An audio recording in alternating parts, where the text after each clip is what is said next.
Hello hi सांग माने मु आपनको मोर गोटे नुआ ब्लॉग एंड फास्ट ब्लॉग को स्वागत करुच्ची। Good afternoon. यहाँ मोर आफ्टरनून रे ही वीडियोटा स्टार्ट करुचे मु।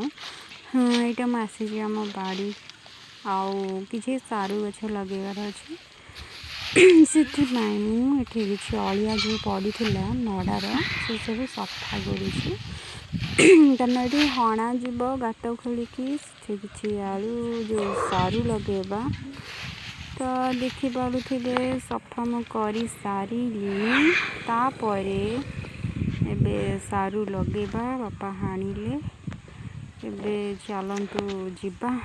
यहाँ आम सजना गछ देखिपे ऊपर यहाँ कौ गछ जानते यहाँ कांकड़ गछ कांकड़ गछ खोलीदे पकेबू ये पोतुची कांकड़ गछ कांकड़ गछ। हाँ क्या कांकड़ खाए भल लगे निहाती कहबे आ क्या बाड़ी रे अच्छी कांकड़ सेटा भी निहाती कहबे कमेंट्स रे। फाइनाली एबे मु गोटी गोटी करी गछ कांकड़ गछ पोती देली।